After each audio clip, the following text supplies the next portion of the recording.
తెలంగాణలో జరిగిన kidney మార్పిళ్లపై CID విచారణ జరపనుంది. గత కొన్నేళ్లుగా జరిగిన ఆపరేషన్లపై ఎంక్వైరీ చేయనున్నారు అధికారులు. ఇప్పటివరకు ఎన్ని హాస్పిటల్స్ లో ఆపరేషన్లు జరిగాయి, రక్త సంబంధికులే కిడ్నీ డొనేట్ చేశారా లేక ఇతరులు ఎవరైనా చేశారా అనేది విచారించనుంది. అటు ప్రైవేట్, కార్పొరేట్, ప్రభుత్వ ఆసుపత్రుల్లో జరిగిన కిడ్నీ మార్పిళ్లపై దర్యాప్తు చేయనున్నారు. అయితే అల్కానంద ఆసుపత్రిలో ట్రాన్స్ప్లాంటేషన్ వ్యవహారం వెలుగులోకి రావడంతో సిఐడి విచారణకు ఆదేశించింది ప్రభుత్వం.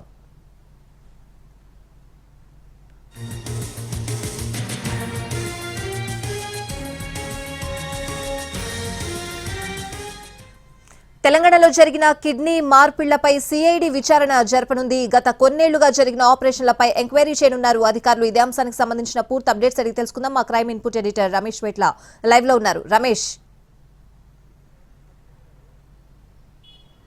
అయితే తెలంగాణలో జరిగిన కిడ్నీ మార్పిడి వ్యవహారాలపైన పూర్తి స్థాయిలో దర్యాప్తు చేయాలని చెప్పి ప్రభుత్వం నిర్ణయం తీసుకుంది. ఈ మేరకు సిఐడిని చేత విచారించాలని కూడా నిర్ణయం తీసుకుంది. అయితే దీంట్లో చూసినట్లయితే అలకానంద ఆసుపత్రిలో కిడ్నీ ట్రాన్స్ప్లాంటేషన్ వ్యవహారం ఒకసారిగా వెలుగులోకి రావడంతో దానిపైన ఒక స్క్రీనింగ్ కమిటీ వేసి దానికి సంబంధించి చర్యలకు పూర్తి స్థాయిలో సిద్ధపడింది. దీనికి సంబంధించి ఇప్పటికే 8 మందిని పోలీసు అధికారులు అదుపులో తీసుకుని విచారిస్తున్నారు. ఇందులో ఇద్దరిని ఈ రోజు అరెస్ట్ చేసి వాళ్ళని రిమాండ్ పంపించబోతున్నారు. అయితే అలకానంద ఆసుపత్రి వ్యవహారం ఒక చిన్న ఆసుపత్రిలో దాదాపు 6 నెలల నుంచి ఈ కిడ్నీ ట్రాన్స్ప్లాంటేషన్ వ్యవహారం మొత్తం వెలుగులోకి రావడంతో అసలు ఇప్పటివరకు ఏ హాస్పిటల్లో ఎంతవరకు కిడ్నీ ట్రాన్స్ప్లాంటేషన్ జరిగాయి, ఎలా చేశారు, ఏ విధంగా చేశారు, నిబంధనల ప్రకారం చేశారా, నిబంధనల విరుద్ధంగా చేశారా, నిజంగా రక్త సంబంధికులే ఆ డోనర్స్ గా ఉన్నారా, లేకుంటే కిడ్నీ ఆపరేషన్ చేయించుకున్న వాళ్ళు ఈ లోకల్సా, నాన్ లోకల్సా, మొత్తంగా అన్నిటి మీద కూడా పూర్తి స్థాయిలో కూడా విచారించడానికి అధికారులు పూర్తి స్థాయిలో సిద్ధపడుతున్నారు. అయితే దీంట్లో పూర్తిగా చూసినట్లయితే సిఐడి చేత విచారణ జరిపి దానికి సంబంధించి పూర్తి స్థాయిలో చర్యలు తీసుకోవాలని చూస్తుంది. ఎందుకంటే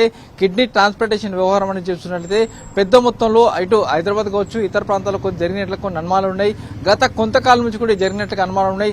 ఒక చిన్న ఆసుపత్రిలో ఏకంగా 6 నెలల నుంచి దాదాపు 30 నుంచి 50 వరకు ట్రాన్స్ప్లాంటేషన్ జరిగి ఉంటే మిగతా ప్రాంతాల్లో ఏ విధంగా జరిగాయి, ఎలా జరిగాయి, దీన్ని రూల్స్ ఫాలో అవుతున్నారా లేదా, హాస్పిటల్ పూర్తిగా విరుద్ధంగా వ్యవహరిస్తున్నాయా, డబ్బుల కోసం ట్రాన్స్ప్లాంటేషన్ చేస్తున్నాయా, రక్త సంబంధికులే డోనర్స్ గా ఉండాల్సిన అవసరం ఉంటే అది కాకుండా ఇతరుల చేత మొత్తంగా డోనర్స్ తెప్పించుకొని వాళ్ళకు డబ్బులు ఇచ్చి ట్రాన్స్ప్లాంటేషన్ చేయించుకుంటున్నారా, ఇలా మొత్తంగా అన్ని వ్యవహారాలను కూడా నిగ్గు తేల్చేందుకు ప్రభుత్వం ఏకంగా దీనిపైన ఒక సిఐడి విచారణకు చేయించబోతుంది. దీంట్లో పూర్తి స్థాయిలో దర్యాప్తు చేయబోతుంది. దర్యాప్తు చేసిన తర్వాత దాంట్లో ఫర్దర్ గా వచ్చే దాన్ని బట్టి చర్యలు కూడా సిద్ధపడతామని కూడా అధికారుల నుంచి వస్తున్న సమాచారం.